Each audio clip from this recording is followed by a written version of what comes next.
Memória Positiva. Por trás da vitória, teve a luta. Boa tarde, ouvintes da Rádio Aranãs, você que nos acompanha através de nossa emissora e também você que nos acompanha através de nossas redes sociais. Está começando o quadro Memória Positiva, num oferecimento de Petrojoia, que está de volta conosco. Sejam bem-vindos, uma empresa top e que a gente tem uma confiança tremenda nela por sua credibilidade e uma empresa que tem crescido muito.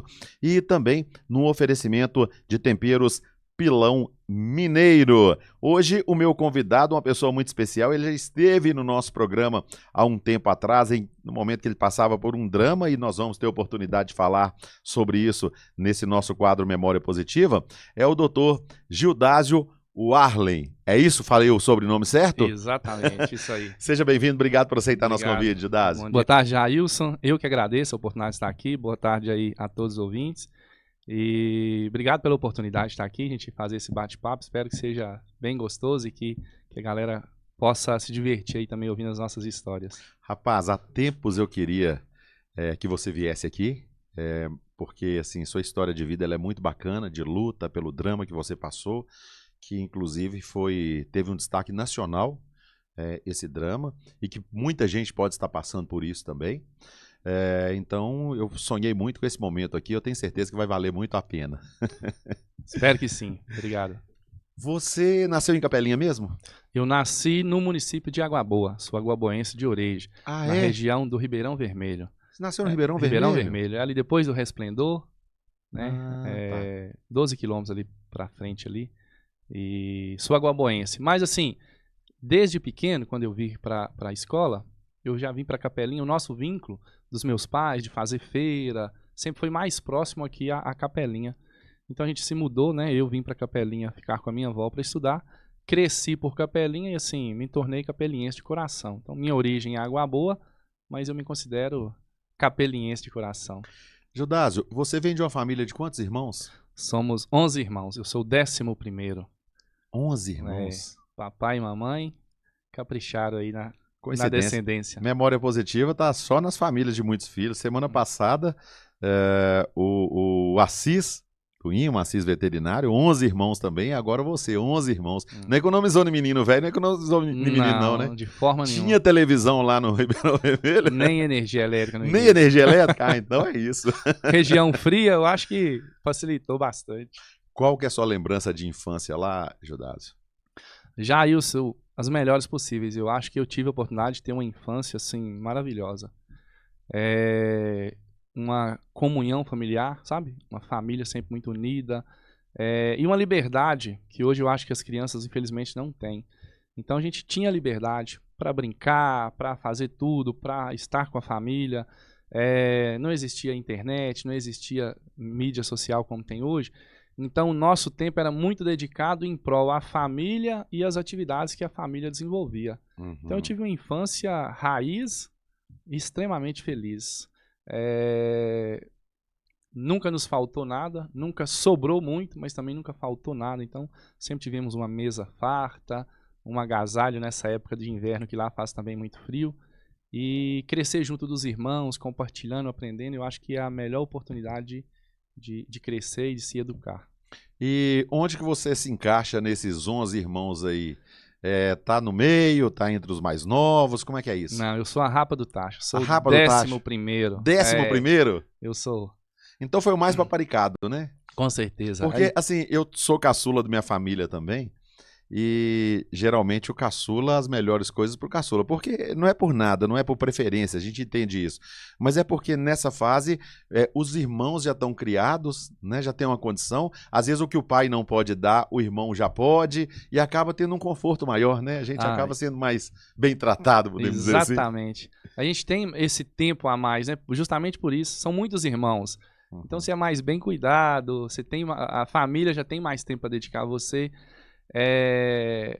Numa família de 11, né? Com certeza não é fácil essa meninada toda. A gente tem um intervalo entre irmãos até importante. Então eu tinha irmão que já era adulto e que tinha ali o caçulinha. Então paparica bastante, brinca muito. Eu acho que mesmo pela pela sorte de ter nascido o 11º, a gente tem essa oportunidade de... Ô, Judásio, e nessa fase aí, entre essas coisas, entre irmãos, essa diferença toda que vocês tiveram lá, você falou pra mim que faltar nada, não faltou, teve o tratamento, não teve muita sobra, mas também faltar não faltou. O que era muito difícil naqueles tempos para trás, porque realmente a dificuldade da roça, igual quando você fala no início, não tinha energia, não tinha TV, nem energia tinha. Mas as famílias eram mais unidas, todo mundo tinha tempo um pro outro, né? Exatamente. Tinha a rotina laboral, né? Minha família é inteira do meio rural, são todos lavradores, produtores rurais. É uma rotina cansativa, pesada, que começa logo muito cedo, né? Então, assim, na roça, puxa o pé do galo. O galo não... E você tinha as tarefas também? Começou a trabalhar cedo? Desde pequeno. E na roça sempre tem. Então, assim, você é criança, você tem que tratar ali de um porco, você vai buscar um bezerro. Então, assim, e eu acho isso fantástico, eu acho isso muito bom. Então, desde pequeno a gente ia pro café também, ia fazendo as coisas e até para ir aprendendo, né? Eu falo que, assim, a gente tem a oportunidade de brincar, de se divertir, a gente já começa a aprender, a trabalhar, a ser produtivo, a se encaixar na sociedade de maneira a ser produtivo também e gerar produção até para somar com a família, né? E a gente sabe que quando a família é grande assim, a dificuldade para criar é um desafio. Mas vem o desafio maior, que é o de estudar esses filhos.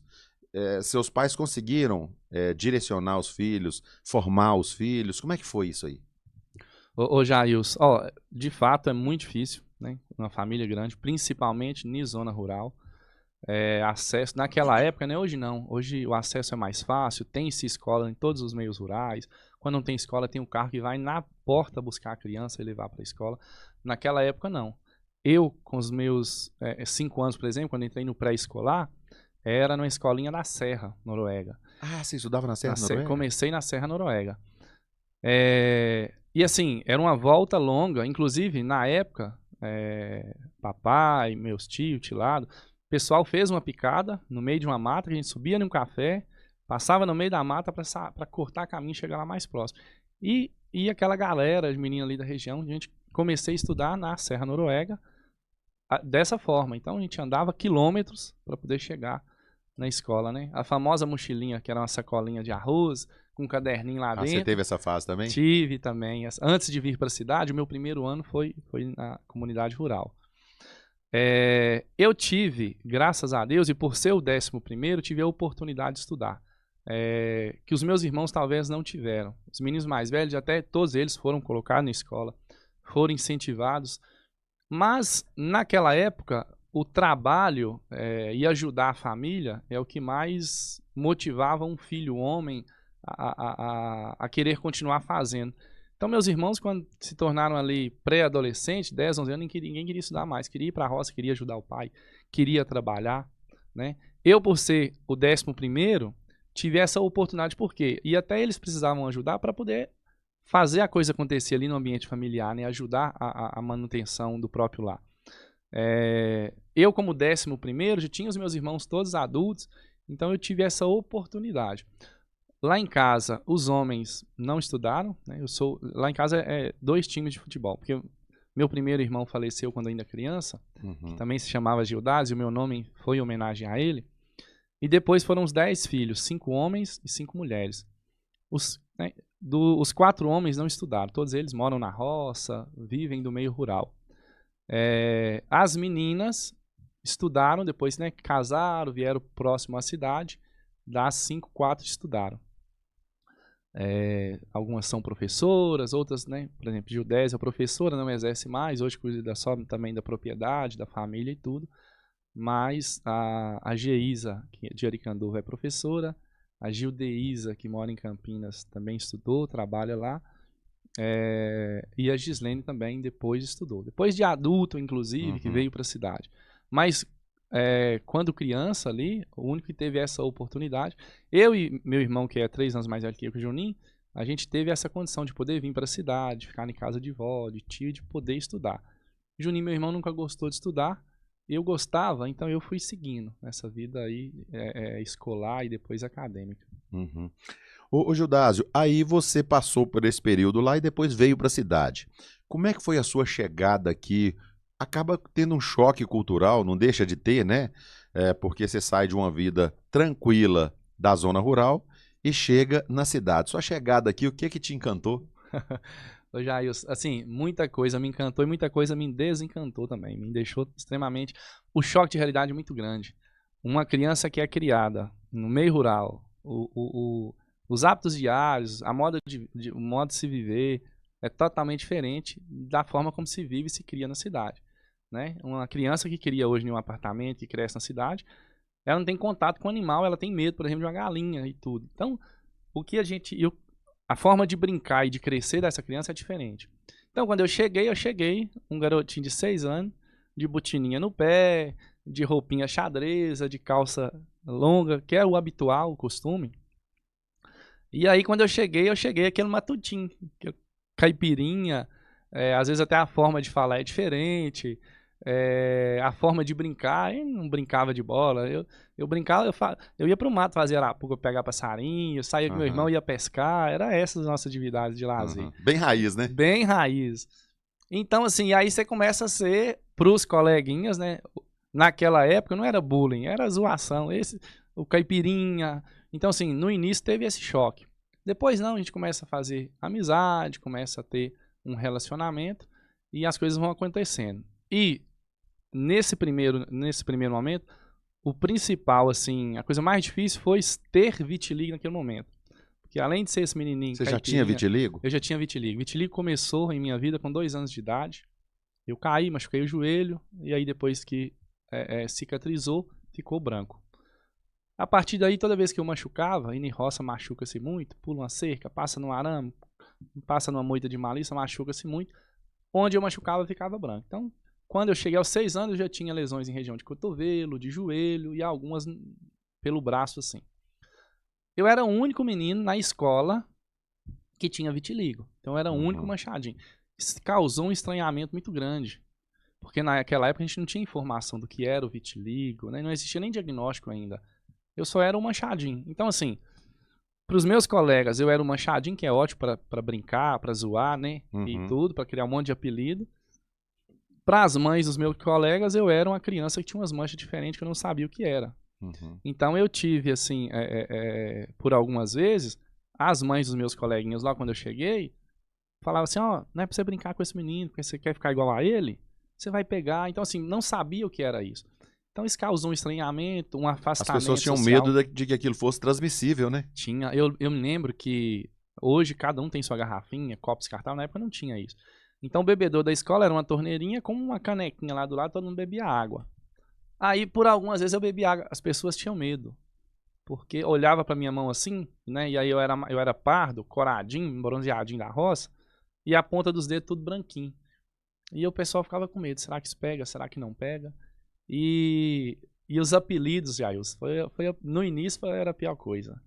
Porque até então eu era normal na minha casa. Ninguém se afastava de mim por ter vitiligo. Ninguém tinha medo. Ninguém diferenciava por isso, né? Ninguém me tratava diferente por isso. Não existia. E quando eu cheguei aqui, não. Comecei a ser... Né, eu chamava cavalo pampa, vaquinha, aquele monte de coisa. E isso me machucava muito. Né? É criança, né? 6, 7 anos. Você ainda não consegue lidar com o emocional. E eu ficava bravo, eu queria brigar, eu chorava todo dia, eu queria voltar para a roça, mas não queria estudar de jeito nenhum aqui, queria ir para a roça. E um problema mais sério que isso, que antigamente não tinham as leis que hoje tem, que desse uma proteção e que fizesse com que as pessoas respeitassem, né? Essa diferença. Não existia. Não. Então tudo passava ali, a pessoa tinha que sofrer aquilo muitas vezes calado, né? Tudo. Assim, você tem que se adaptar. Sobreviver aquilo e se adaptar. Se tornar... E assim, isso me fortaleceu muito, sabe, Jailson? Hoje eu vejo que o vitiligo, ele me preparou muito para a vida. Inclusive, Deus faz tudo perfeitamente, talvez me preparou para o que eu fosse viver mais tarde, que é a situação que eu passei depois na universidade. Mas me fez mais forte, me fez mais resiliente, né?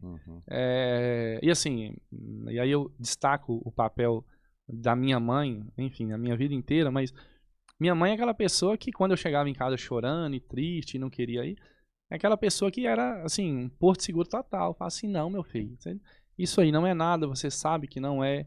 Assim como tem pessoas que tem um problema de saúde, ou que tem outro, tem gente que anda em cadeira de roda. Cada pessoa tem suas limitações, cada pessoa tem sua especificidade. Essa é a sua. Você sabe que isso não dói em você, você sabe que isso não pega, você sabe que você é amado por todos nós e sempre vai ser.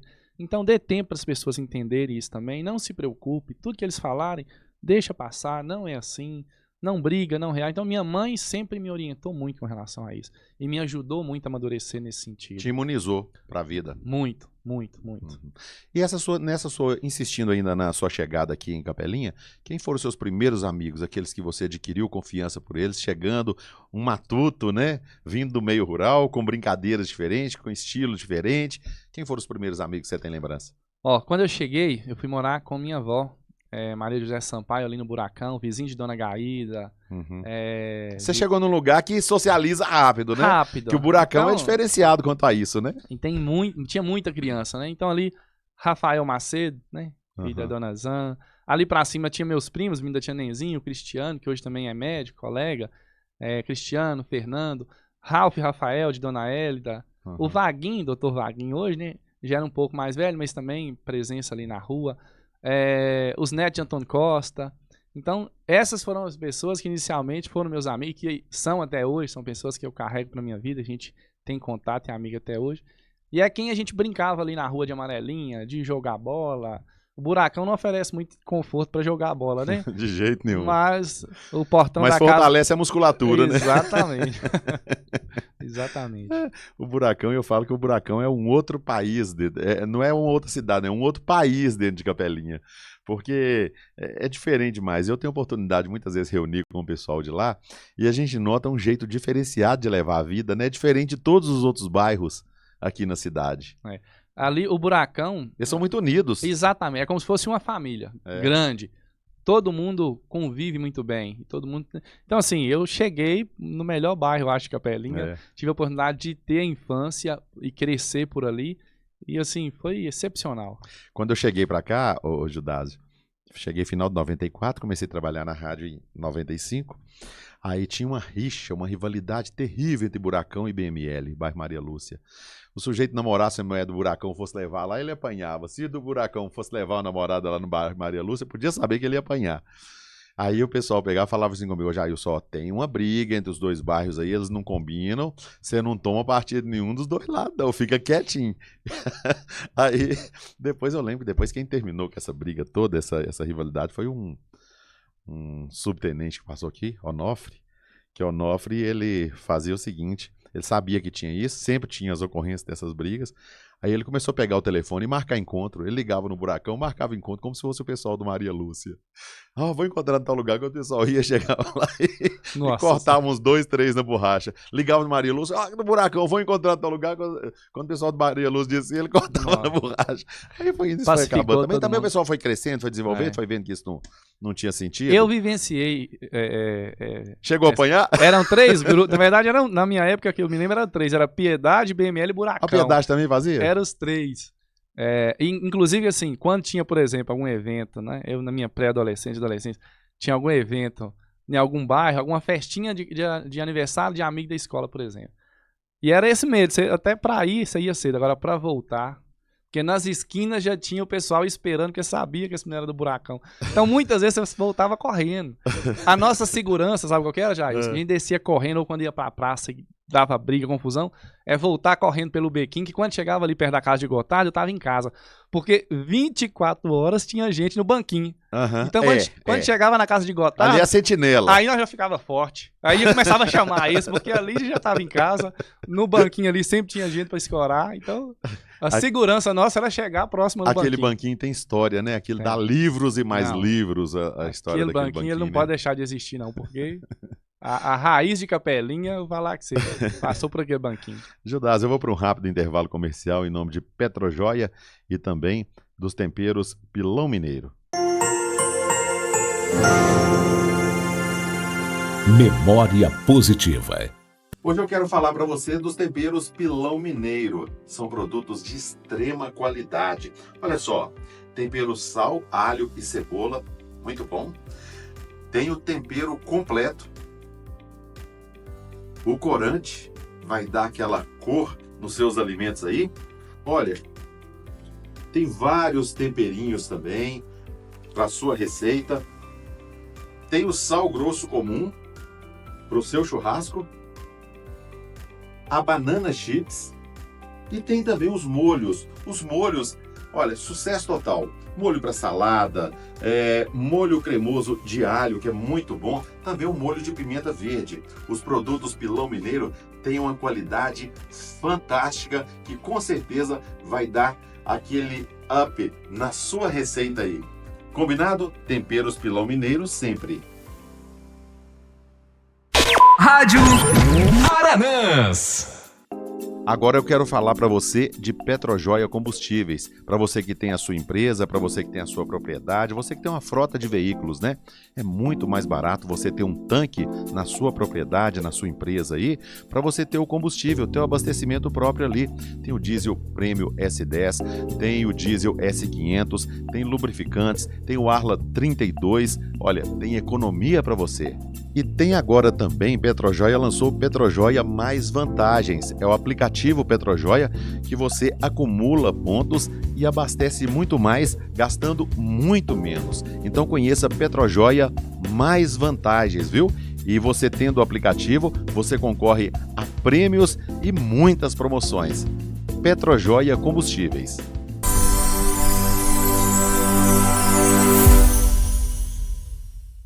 Estamos de volta então no oferecimento de Petrojoia e Temperos Pilão Mineiro, nessa prosa aqui no Memória Positiva, com o Dr. Gildásio Warley. Gildásio, aí foi esse tempo de escola, da sua chegada aqui e tal. Aí quando passa para... Você sai do período escolar em termos de grupo, né, de primário, e entra. Aí você estudou em qual escola?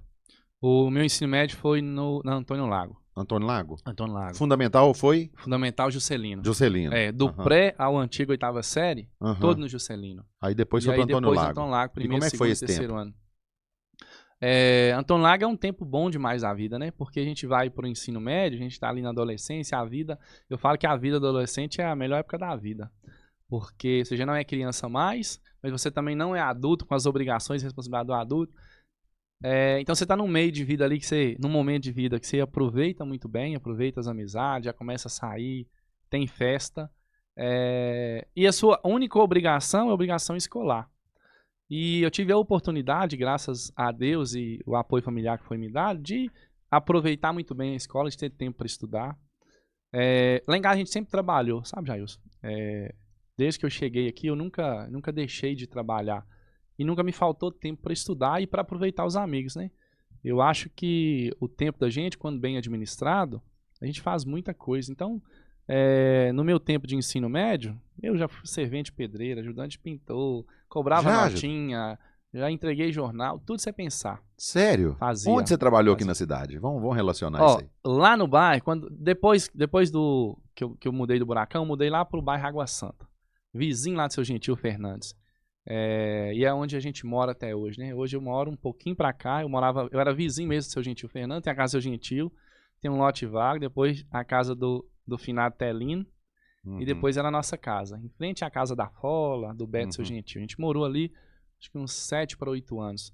E hoje a gente se mudou, nós moramos perto da Dona Ana do Café ali, que é minha tia. Então ali tinha os quintais que eu capinava, tinha a Dona dos Anjos, irmã da Dona Niquinha. Você já buscava uma rendazinha nessa capina? A gente capinava quintal, podava jardim, época de colheita, colhia café lá pro seu Gentil Fernandes, essa época agora. O Tuta, né? Pedreiro ali da região, já teve algumas vezes que eu ajudei Tuta, trabalhei, eu lembro uma obra que fez meu tio lá. Eu tenho hora que eu acho que o Tuta explodiu aquela bomba na mão na época só pra não trabalhar mais de pedreiro. Há indícios, né? Pessoa formidável, né? Demais. Excepcional também. E trabalhei no Caipira, no antigo Caipira, não sei se você lembra, restaurante. Você trabalhou lá então? Trabalhei. Você sabe uma das coisas que eu tenho mais saudade quando se fala de culinária de Capelinha? Mais saudade, você fala assim, agora, Jailson, de tudo que você já viu de culinária em Capelinha, com todo respeito aos outros que eu gosto aí, dos outros produtos, das outras delícias que tem. Mas o mexidão caipira não tinha igual. Era Não bom existe demais. igual. Eu acho que o mexidão e Não, a o mexi- parmegiana que servia lá, eu acho que Parmegiana era também. a Mas o melhor. mexidão era uma coisa fora do Era. normal. Dava o domingo na República nossa da rádio que a gente tinha, que a menina que trabalhava com a gente não ia, aí a gente tinha que se virar com comida. O escape era o mexidão. Você levantava assim o Mamitex assim, por cima tava até vermelho assim, ó. Tinha um corante nele e gorduroso, que era gorduroso. Não era qualquer um que comia aquilo, não.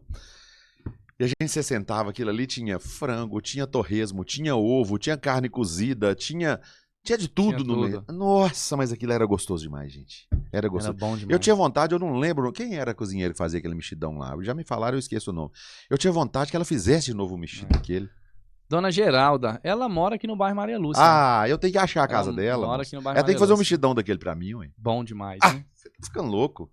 Não tinha coisa igual. Então você trabalhou no Caipira? Trabalhei no Caipira um tempo. Primeiro eu cobrava notinha. As finais de semana e à noite eu trabalhava como garçom. Mas enfim, sempre, graças a Deus, sempre tive um serviçinho. Sempre tentava ajudar, ganhar um dinheirinho para poder ajudar, né? E até mesmo na escola a gente tem despesa, um trabalho escolar, uma coisa assim. A renda familiar, a renda dos meus pais eram curtinha também. Então, assim, sempre que a gente podia ajudar. E graças a Deus a gente cresceu nessa, sabe? De estudando, trabalhando. E aí o Antônio Lago. Antônio Lago eu tive a oportunidade de viver ótimas coisas, melhores amizades, né? Amigos que eu trago para a vida até hoje. Eu tive a oportunidade de fazer lá.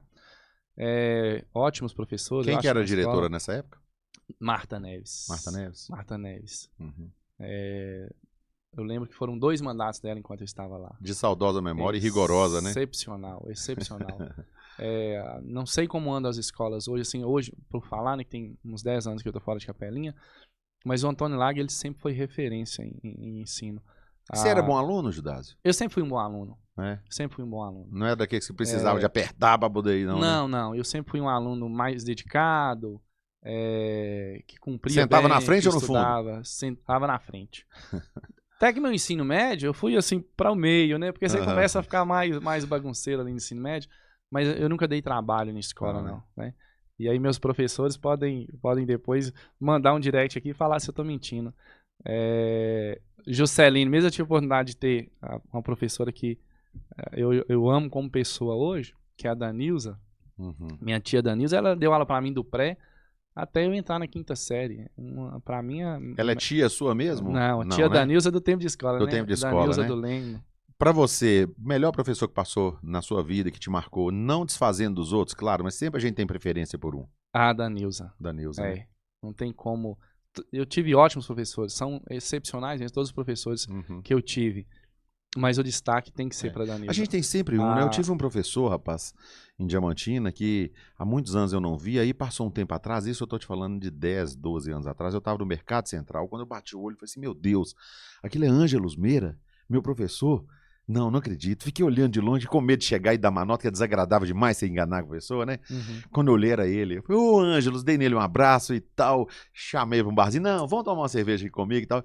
Rapaz, mas eu vivi, eu com um compromisso, eu faltei um compromisso para poder conversar com o Ângelos, não sei nem se é vivo hoje ainda, mas realmente sempre tem um que marca muito, né? Danilza marcou a minha vida, né, de uma maneira muito positiva, e assim, para mim é um exemplo de vida, é a pessoa que eu levo no coração, assim, que eu me lembro e que eu rezo e agradeço muito por ter tido ela. Principalmente, eu acho que assim, no momento de fazer a base, né, Danilza ajudou a construir meu alicerce, então... Aí você concluiu o ensino médio e optou pela fisioterapia, não foi isso? Inicialmente, não. Não? Eu terminei o ensino médio, eu comecei a trabalhar em uma prestadora que presta serviço para a CEMIG como leiturista. Você trabalhou de leiturista minha vida também? profissional como leiturista. Aos 18 anos, eu me tornei leiturista. Cachorro já te mordeu? Trabalhei um ano... Nossa senhora, demais. Eu era o leiturista... Nós éramos 3 leituristas aqui. Um urbano, que era eu, e 2 rurais. Eu fazia leitura todo mês nessa capelinha inteira. Eu conhecia rua por rua, casa por casa nessa capelinha. E isso lá em 2007, 2008, né? Trabalhei 1 ano e meio. E aí o vitiligo começou a avançar muito. Subir para pescoço, região de face. E aí eu fui um dia numa dermatologista. Naquela época era muito difícil, eu agendei pelo SUS, fui para Belo Horizonte para passar com esse dermatologista. Quando eu cheguei lá, essa mulher me aterrorizou. Oh, isso vai virar um câncer de pele, você não pode tomar sol de jeito nenhum, você tem que mudar de profissão, você tem que se cuidar, não pode ser assim, isso não tem cura e você não pode fazer assim. Eu cheguei apavorado, cheguei e falei, mãe, eu tenho que mudar de serviço, eu tenho que arrumar outra coisa, eu não sei o que eu faço. Pedi conta, liguei na empresa, eles me ofereceram serviço de escritório, mas o escritório era em Araçuaí. Falei, gente, Araçuaí é um forno, eu tenho que correr do sol, não, eu tenho que ir para um lugar mais frio, não posso não. Saí dessa empresa e aí voltei para a roça, fui morar com meu pai. Voltei a morar com meu pai, né? Porque minha mãe estava aqui em Capelinha, e, né, fazendo de tudo pra gente estudar, pra mim estudar. E ia pra roça final de semana. Meio que mãe mantinha essa jornada dupla, de ainda cuidar de roça e de mim aqui. Voltei a morar com meu pai. Aí comecei a fazer pedagogia. A gente tinha umas lavouras de café, pai comprava uns cafezinhos, fazia um negocinho. Eu comecei a cuidar de um café. E aí assim, aí trabalhava 2 camisas, chapéuzão, luva, escondido do sol mesmo. Colocava uma touca no rosto assim, pra não me queimar. Voltei a trabalhar na roça, mexer com café. E comecei a fazer pedagogia e comecei a dar aula na escolinha lá. Tava faltando professor, tinha essa dificuldade muito grande de professor na zona rural. E aí, por ironia do destino, 2 anos depois eu perdi meu pai de maneira súbita, meu pai ainda muito forte, cheio de saúde, mas Deus o chamou. E aí eu fiquei sozinho na roça, assustado de novo. Fiquei por lá um tempo ainda, fui para casa dos meus irmãos e decidi voltar para Capelinha. E aí quando eu volto para Capelinha, eu já estava gostando da área da docência, eu fiz educação física. Comecei a trabalhar na área e aí me especializei em Pilates, comecei a trabalhar com Pilates. Fiquei por 5 anos como professor. E aí, nesse momento, eu tive a oportunidade de ser chamado para a entrevista do Cicobi. Uhum. Era o sonho de muita gente trabalhar no Cicobi, já tinha colocado vários currículos. Fui fazer a entrevista, encontrei um corajoso lá, meio louco, que me deu essa oportunidade de trazer um cara da roça e jogar dentro da instituição financeira para desempenhar uma determinada função. E mudou minha vida. Ampliou muito a minha mente, ampliou muito, assim, me trouxe novos horizontes e me ajudou a dar passos importantes na vida. Eu pensei que você tinha feito fisioterapia. Então, não, eu fiz educação física. Educação física. Uhum. E quando que entra no seu caminho a medicina? Como é que foi isso? Medicina era um sonho, assim, um sonho distante. Quando eu terminei o ensino médio, e aí eu vi alguns amigos, estava começando a existir o Enem, existia vestibulares tradicionais, a minha vontade era fazer medicina. Só que vestibular tradicional na época ainda era muito caro e tudo muito longe daqui, não tinha nem condição naquela época. E o Enem estava começando. Mas era uma realidade muito distante. Para um filho de pobre, de um lavrador, cursar medicina, eu mesmo falo assim, isso não é para mim não, deixa para lá, isso não vai acontecer. E guardei e deixei para trás de fato. Falei assim, não, tem que seguir a vida, tem que trabalhar, fazer a vida e tudo.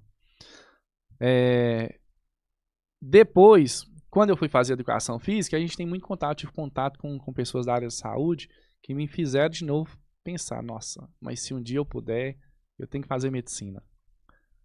No Cicobi, eu tive a oportunidade de financeiramente me estruturar, organizar um pouquinho, pagar um pouquinho das dívidas e juntar um dinheirinho. E foi aí que eu decidi, assim, eu tinha 3 anos de Cicobi. E dentro do Cicobi, graças a Deus, eu já tinha conseguido trajar um bom percurso, alcançar uma evolução dentro do serviço bom. E aí eu pensei, eu tô num momento bom aqui, esse é um momento bom de eu sair. Conversei com a diretoria lá, conversei com o pessoal. Falei, deixa eu sair, ficar 2 anos fora. Se eu não voltar, pelo amor de Deus, me contrata de volta, porque eu vou largar tudo e vou correr atrás de um sonho que eu sempre tive, que foi medicina. Ô Jair, foi assim, eu acho que foi Deus. Um dia, Deus colocou na minha cabeça assim, e por que não agora fazer medicina? E esse negócio começou a ficar na minha cabeça, eu comecei a rezar bastante e falo que eu tive a oportunidade de conversar mesmo, de ouvir Deus me falando. E ele falou assim, vai, porque a minha parte eu faça a sua. Então larguei tudo, nesse momento, larguei tudo. Falei, eu vou fazer cursinho para poder fazer medicina. Vou me dar, né, o meu dinheiro daria para pagar 2 anos de cursinho só. Então, se eu passar nesses 2 anos, ótimo. Se eu não passar nesses 2 anos, voltar vamos voltar e aí vamos encerrar esse negócio de sonhar com medicina e vamos seguir a vida e tentar fazer carreira dentro do Cicobi, por exemplo, ou onde Deus preparar pra gente. Aí você se classificou? Aí foi através de Enem? Foi através de vestibular? Como é que foi para você entrar na faculdade? Foi através do Enem. Foi Do Enem. uma vaga pelo SISU.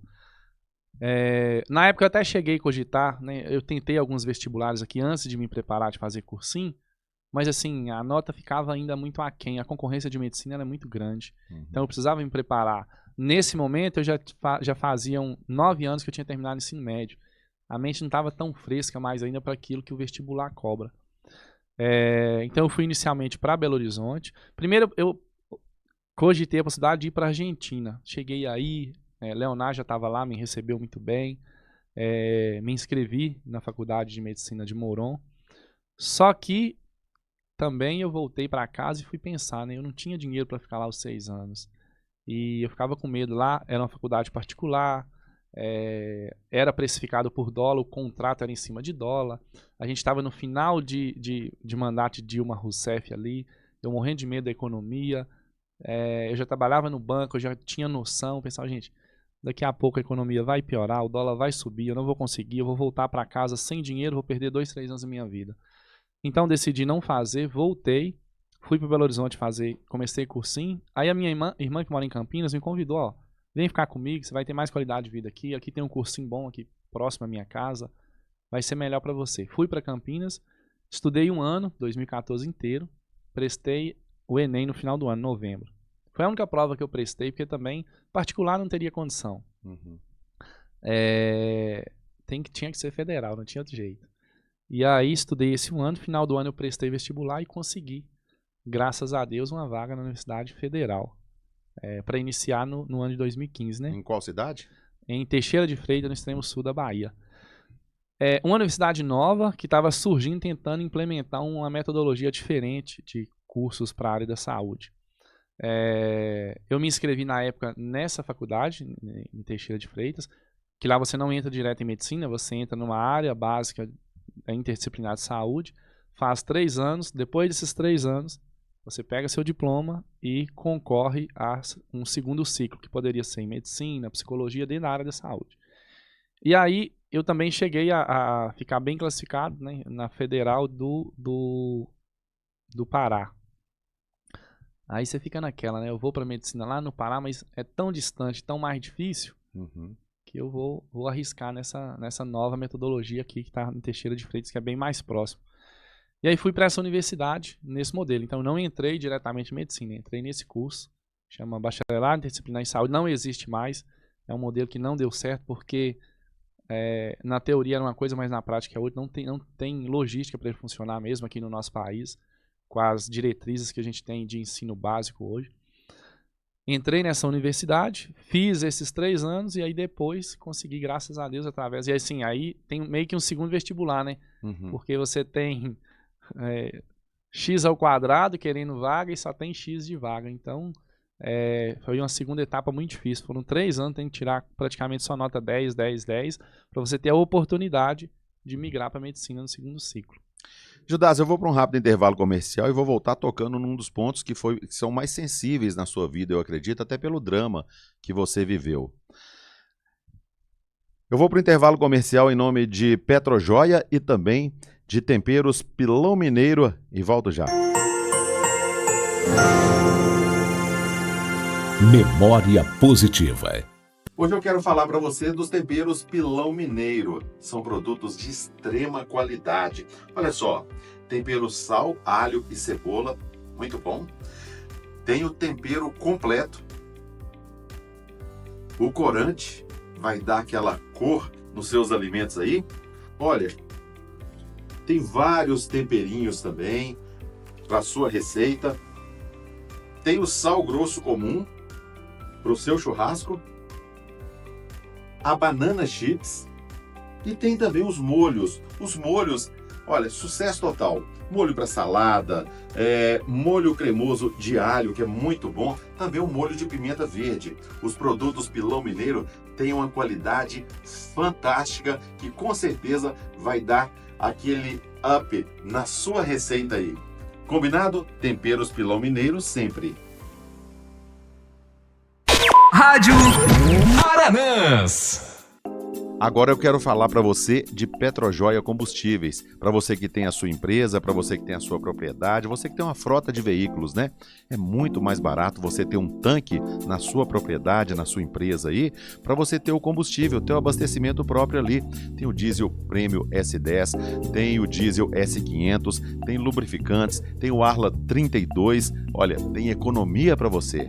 E tem agora também, Petrojoia lançou o Petrojoia Mais Vantagens. É o aplicativo Petrojoia que você acumula pontos e abastece muito mais, gastando muito menos. Então conheça Petrojoia Mais Vantagens, viu? E você tendo o aplicativo, você concorre a prêmios e muitas promoções. Petrojoia Combustíveis.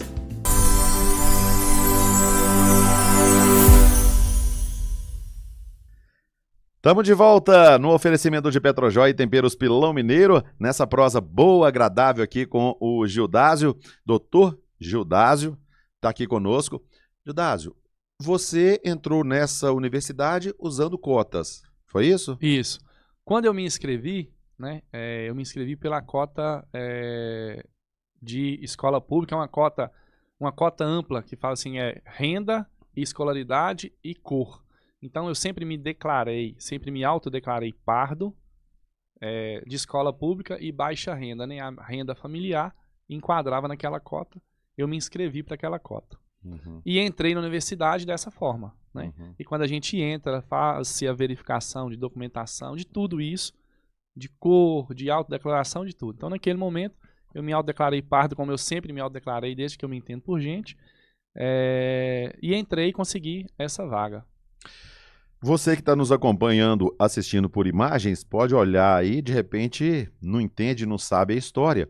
E ao ver o Gildásio tão clarinho, você ter o mesmo pensamento que a direção, né, o pessoal lá da universidade teve e que fez com que ele passasse justamente por esse drama que ele esteve no nosso programa e foi notícia nacional quanto a isso.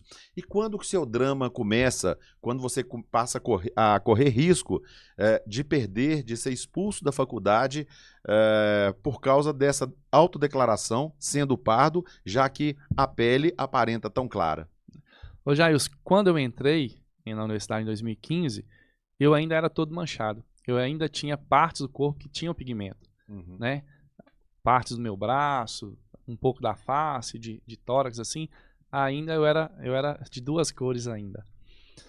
Nesses 3 anos de faculdade, e aí uma quantidade de horas de estudo que a gente precisa muito grande, é um estresse muito... Ao longo desses 3 anos, eu me despigmentei completamente.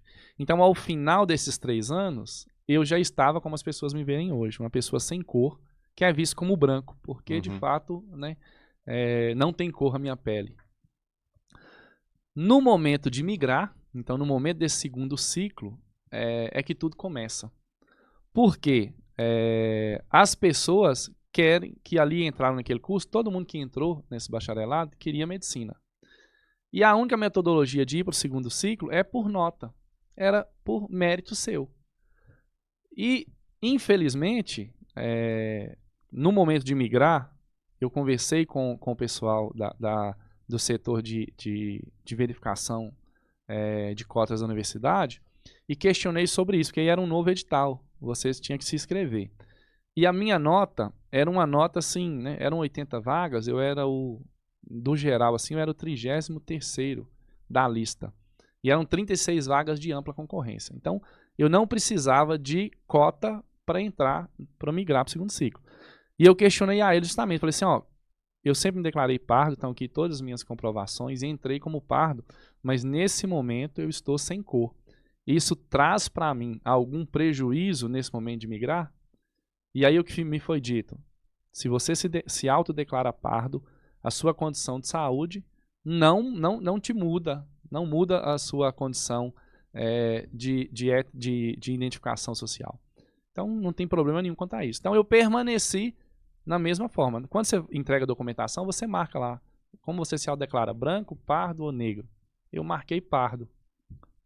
Passou o processo, finalizou, né, a minha vaga já estava garantida. E aí foi nesse momento que as coisas começaram a mudar. Por quê, Jailson?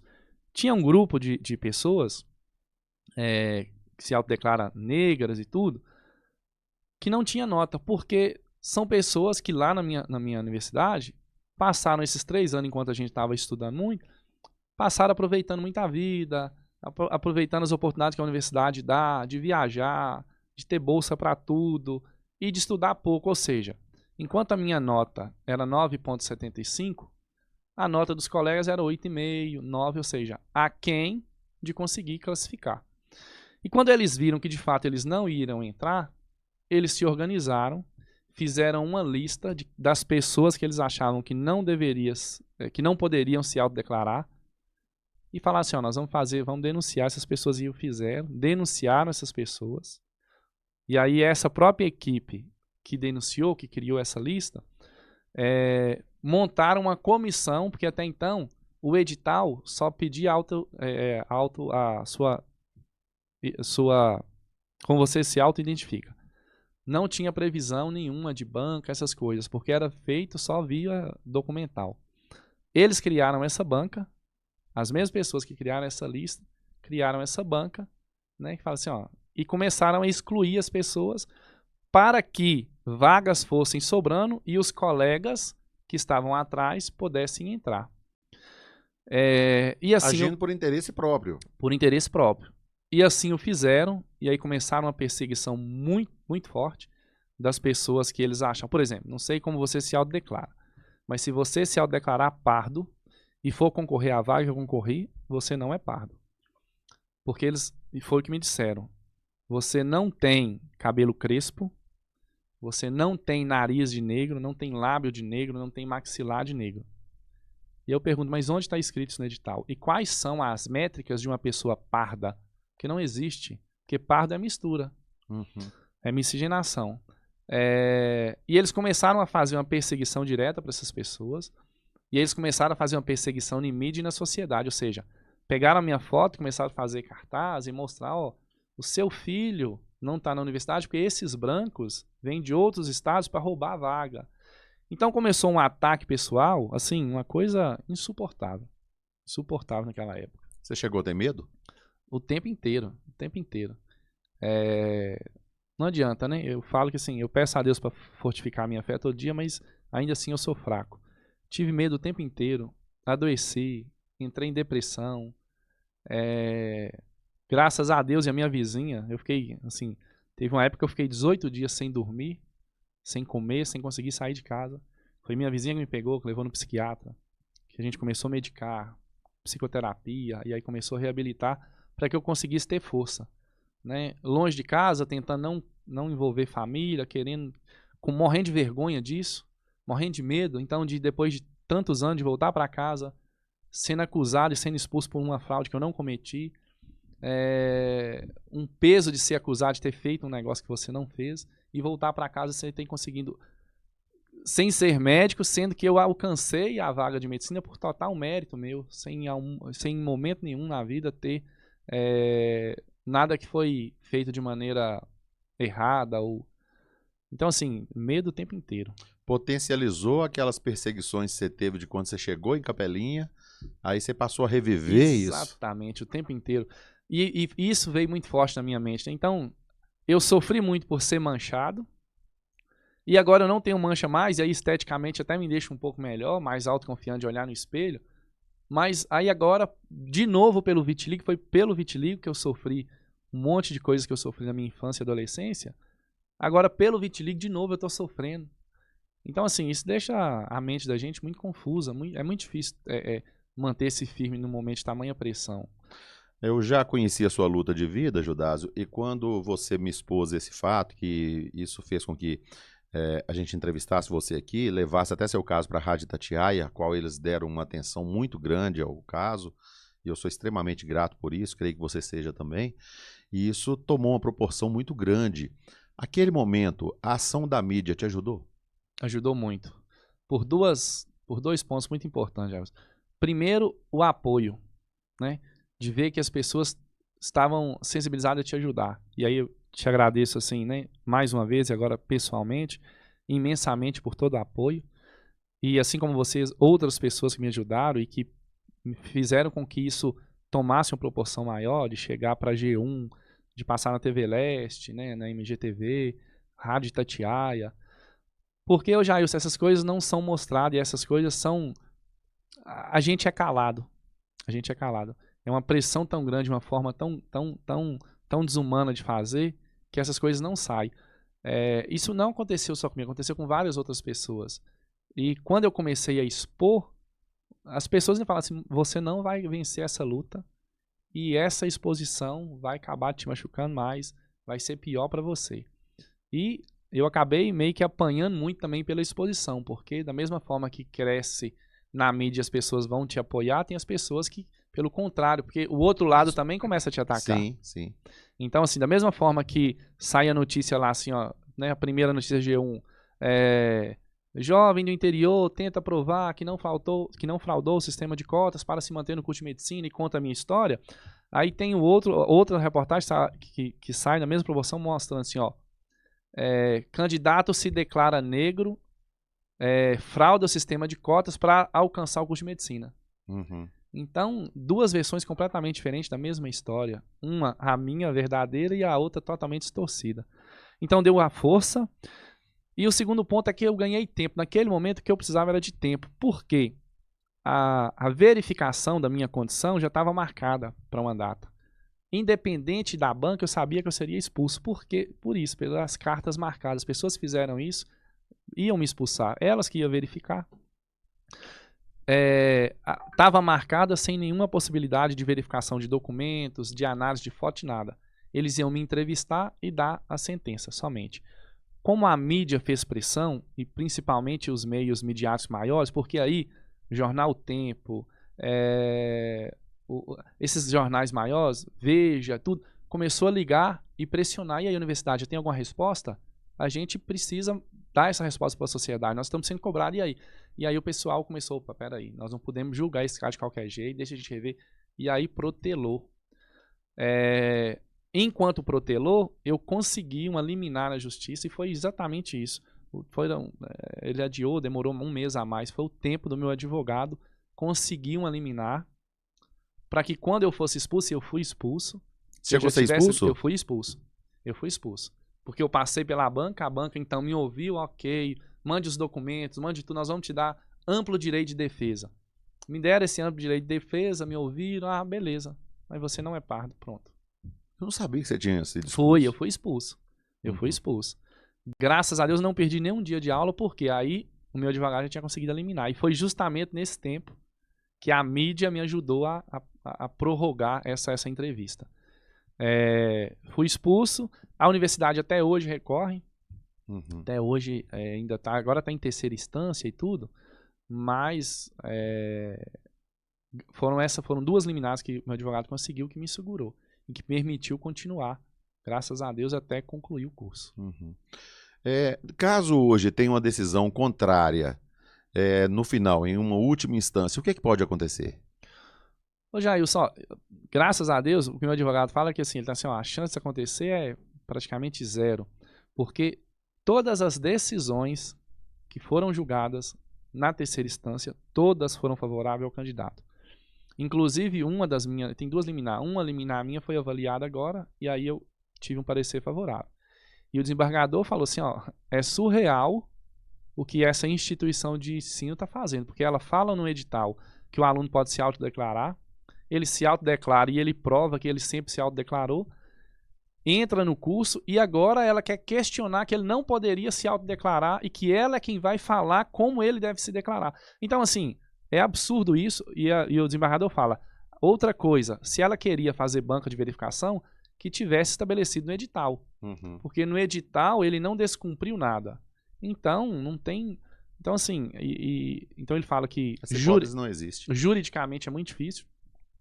Mas se acontecer, eu acho que aí a gente tem que recorrer, porque aí se acontecer, de fato, eles vão provar que foi irregular e vão tentar cancelar o meu diploma, vão tentar cancelar, de fato, a minha inscrição no CRM, visto que, né, se isso ficar aprovado por eles, eu cheguei a ser médico por meios que não ilegais, né? Então, meio que eu sou um médico fraude.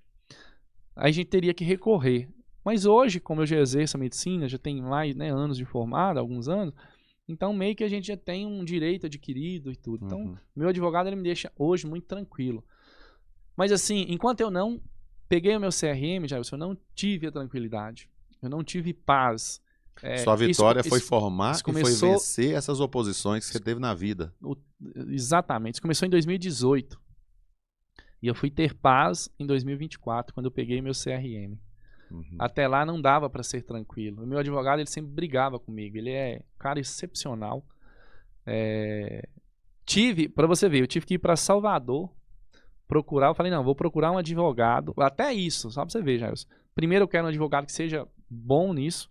Eu quero um advogado que seja negro, porque até essa retórica, há um branco defendendo outro branco. Eu falei, não, eu quero então, para ter direito de causa, um negro me defendendo. Então, encontrei o Dr. Gustavo, que é o cara, assim, uma pessoa, um anjo de Deus nesse mundo, que usa do direito para poder fazer o bem. Eu falo com ele assim, ó, o que você faz é igual médico, é salvar vidas, é salvar famílias. E de 2018 a 2024 foi essa peleja, um sofrimento muito grande, uma perseguição muito grande, no meio de um curso que é puxado, que você tem que estudar, que você quase não dorme. Então, lidar... Você ter concentração passando por tanto drama, né? Extremamente difícil. Chegar em ambiente onde essas pessoas estavam e, sabe, reunião assim de classe. E alguém dessa turma sua, dos que estavam denunciados por isso, chegou a ser expulso e não conseguir concluir o curso? Teve gente que foi expulso, que ficaram 3 anos fora, mas que voltaram agora. Teve gente que tentou suicídio, teve gente que desistiu do curso, porque não tinha condição emocional, não tinha condição financeira, sabe? De pagar um advogado, de buscar, essas coisas, não tinha. E infelizmente desistiu. Triste, mas aconteceu. Então, além de viver o drama da doença, né, que te carregou e te causou grandes dissabores durante a vida, ainda veio mais esse drama para poder viver, ter que provar que essa despigmentação que você teve, que na verdade você não é branco. Exatamente. E assim, é tão estranho, Jair, porque é tão fácil mostrar. Eu sempre me declarei, tem as fotos que mostram o processo de pespigmentação, laudos médicos. Os tratamentos, né? Você passou pelo SUS a vida inteira, laudo né? médico, eles não aceitaram. Laudo médico que detecta isso, que afirma isso. E aí, de novo, é o que você bem disse aí. E aí, nesse último momento, você ainda tem que ter essa luta para provar que você é aquilo que você diz ser e que eles querem que você não seja. Então, foram momentos, assim, difíceis. Não consigo ter boas memórias de tudo isso, sabe? Me fortaleceu e tudo, mas, assim, é um negócio que eu tento apagar da minha mente, porque eu não consigo, até hoje, lidar muito bem com tudo isso que eu passei, sabe? Ainda não tenho paz no coração suficiente para falar assim, para superar igual eu superei os traumas de infância, sabe? De chegar, chegar num local. Teve uma vez que eu fui a convite de um primo meu, por exemplo, aqui no Moinho, cheguei, entreguei o atestado médico, entrei na piscina. Quando eu entrei na piscina, todo mundo saiu e a pessoa que cuidava de lá na época veio e me pediu, o senhor pode se retirar, porque os sócios estão incomodados por causa da sua condição e tudo. E aí eu voltei, eu tinha ido de bicicleta, chorando de lá aqui. Eu vim molhando, apagando a poeira de lá até aqui. E superei isso ao longo da vida, porque, enfim, graças a Deus, né? Isso não me deixa mais amarras. Só que esse momento, tudo que eu passei na universidade, eu ainda estou trabalhando. Tá tentando digerir isso. E depois dessa formatura, começar a atuar. Como é que foi? Você começou a atuar com onde? Foi o primeiro emprego já como médico? Em Minas Novas. Na reta final, nos últimos meses, eu já comecei a prospectar oportunidades, né? Então, fiz contato Minas Novas, Aricanduva, tentei vir aqui na região.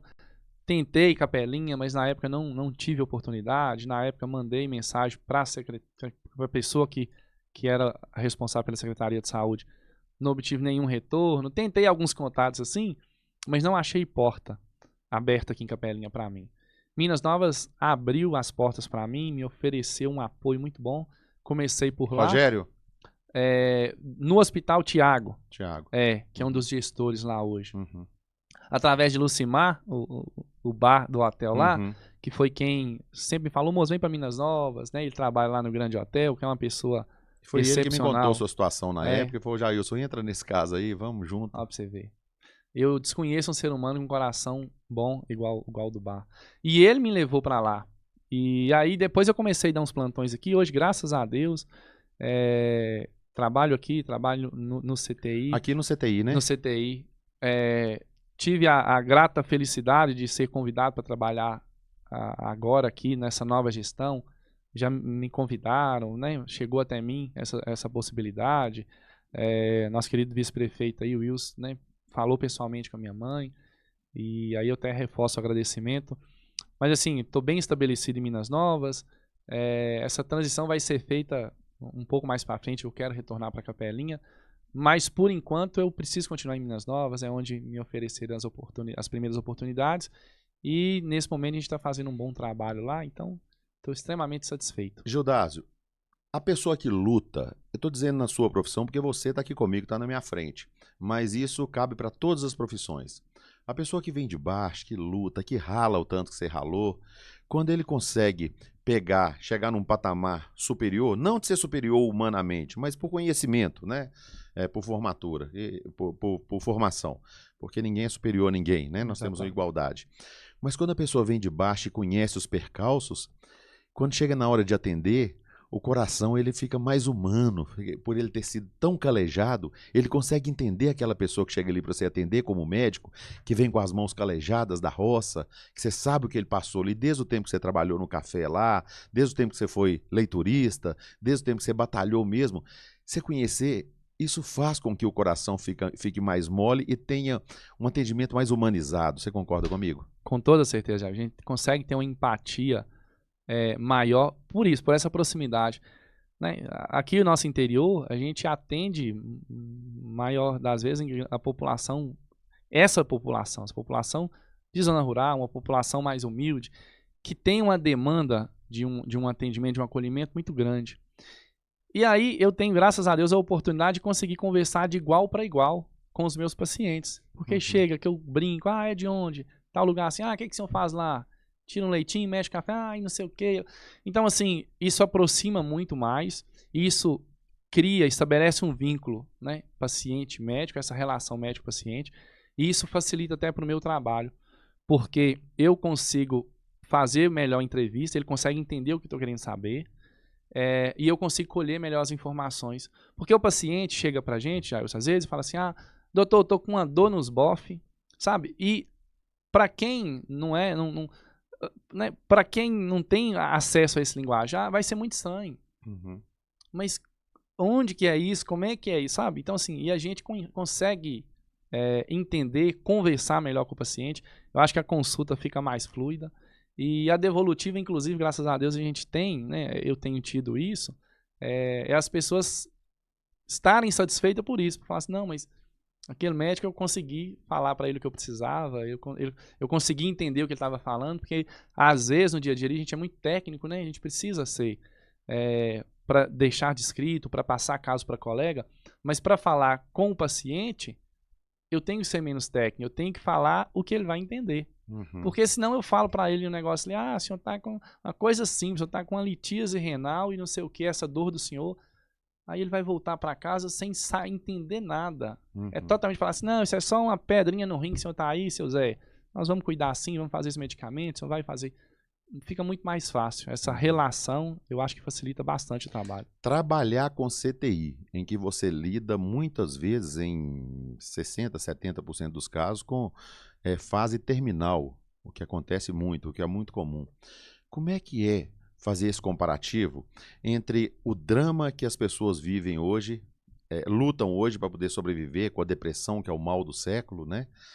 E muita gente dando cabo da vida, e ao mesmo tempo você vê num CTI, às vezes, a pessoa lutando, querendo sobreviver, querendo superar aquilo. Como é que a gente pode fazer esse parâmetro de quem está desistindo e de quem está lutando para não perder, para não partir? Como é que... A medicina, Jailson, assim, ela é, eu acho que uma oportunidade que Deus nos dá para servir e até para evoluir, melhorar um pouco como ser humano. Porque dentro da medicina a gente consegue vivenciar esses dois lados médicos, essas duas questões diariamente. CTI, a gente tem pacientes todos críticos. Quem vai para o CTI está em estado crítico, quem vai para o CTI está precisando de cuidado intensivo. Independente da causa base, o porquê ele chegou ali, mas são todas pessoas que estão ali buscando viver. A família extremamente preocupada, né? Quando você fala assim, fulano está no CTI, todo mundo já começa a ficar preocupado, já chora bastante. São pacientes que eu gosto muito de lidar, eu gosto muito de urgência e emergência, eu gosto de paciente grave, de intensivo, porque são pacientes que precisam de um cuidado, assim, de uma atenção, de uma demanda muito grande. Isso faz a gente ser mais humano, isso faz a gente aprender e crescer mais, a gente aprende a todos os momentos. Demanda de um empenho da gente muito grande. Eu acho que na nossa profissão esse empenho, essa dedicação, o estudo, ele é necessário, e os pacientes de CTI, eles exigem da gente isso o tempo inteiro. É paciente que você pensa assim, em tudo, globalmente no paciente, o tempo inteiro, discutindo ali em equipe. São pacientes que a gente precisa lidar mais com a morte, para a gente também, para o médico. Eles falam que o médico fica um profissional frio, né, que a gente é frio e a gente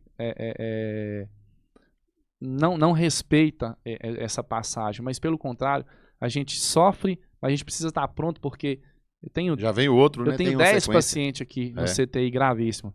Se um dá uma intercorrência e se ele parte, tem mais 9 ali que pode intercorrer e que precisa, e as famílias precisam. Então, assim, mesmo no sofrimento, ele vai moldando a gente a estar um pouco mais firme para continuar, tá? Não menos solidário com as situações. Então, o paciente de CTI, ele traz essa necessidade para a gente e ele nos ajuda a entender melhor esse outro paciente, que é o paciente que você falou aí, que hoje está crescendo muito, que é o paciente da saúde mental, que também não é que ele busca acabar com a vida como um mecanismo de escape. Exatamente. O sofrimento que ele está passando é tão grande que acabar com a vida é melhor, acaba com o sofrimento. Uhum.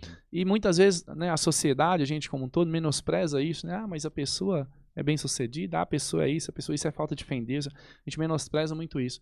E a gente começa a enxergar de uma forma diferente e consegue até ajudar um pouco mais esse paciente da saúde mental também, que precisa ser ajudado e ser cuidado, porque senão ele vai chegar no CTI, pós-tentativa de autoextermínio, complicação do próprio quadro. Judásio, te agradecer imensamente essa prosa aqui, te desejar pleno êxito, fiquei muito feliz com a sua formatura, com a sua vitória. Você realmente é memória positiva, por isso que a gente convida pessoas como você para poder mostrar essa história de superação e inspirar outras pessoas. Jailson, agradeço muito, eu me sinto assim extremamente honrado por estar aqui nesse programa. Agradecer a toda a população de Capelinha, de toda a região. Naquela ocasião, eu tive um apoio que assim, que a gente acho que eu nem esperava, tá?